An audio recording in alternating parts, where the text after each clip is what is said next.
అయినటువంటి గొల్లభామ కాదు, మురారి పాదార్పితమైన చిత్రవృత్తి కాబట్టి ఆమె రోడ్డు బొమ్మలు పెడుతూ ఏమంటుంది, గోవింద దామోదర మాధవేతి అంటుందండి.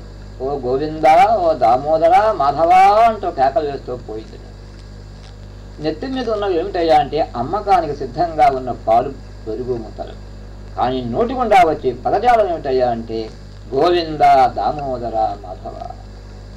ఇది భక్తి యొక్క మహాతత్వం, భక్తి యొక్క ఉత్తమోత్తమైనటువంటి మహాస్థాయి పరాభక్తి అని చెప్పి భగవద్గీత, భాగవతం, నారద భక్తి సూత్రాలలో గానం చేస్తాయి. సర్వము భగవత్మయమే, సర్వం కృష్ణమయం జగత్తుగా భావిస్తూ ఉన్నది. అది భక్తి యొక్క పరాకాష్ఠ. ఎట్లా వస్తుంది అది? మనస్సు భగవత్పరమైనప్పుడు. ఆ సన్నివేశాన్ని చూస్తే అట్ట చాలామంది మధురా నగరంలో ఉన్నటువంటి రాజపుత్ర స్త్రీలు చూచి, ఏమమ్మా నెత్తి మీద ఉన్నది ఏమిటయ్యా అంటే పెరుగు పాలుకుంటారు కదా, ఈమె గోవిందా దామోదరు అంటోంది, ఏమిటో చిత్రం చూద్దామని పిలిచారట.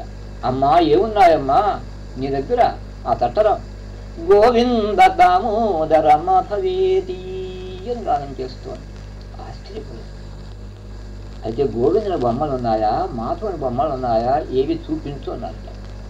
పైన ఉన్నటువంటి వస్త్రాన్ని తొలగించేటప్పటికి అందులో సాక్షాత్కరించింది ఏమిటయ్యా అంటే గోవింద దామోదర మాధవ.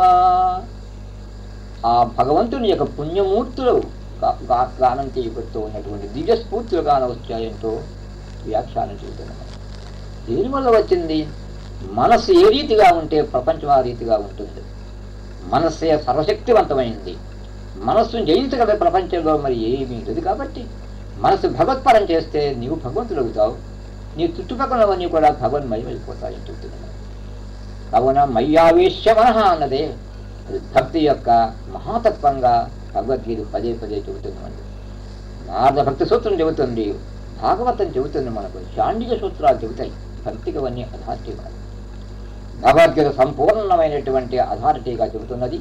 మయ్యావేశ్య మనః, నా యందు ఆవేశించబడినటువంటి చిత్తవృత్తి. భాగవతంలో ఎన్నో ఉదాహరణలు వేదవ్యాసముని ఎందుకు రాశాడు. భాగవతం అనగా భగవద్గీతకు వ్యాఖ్యానం అని అర్థం. వ్యాస భగవానుడు సూత్రప్రాయంగా భగవద్గీతలో నిర్వచనం చేశాడు. జ్ఞానము, భక్తి ఉన్న వాటిని గురించి దానికి వ్యాఖ్యానం రాయాలనుకున్నాడేమో. భాగవతాన్ని చెదబట్టుకుని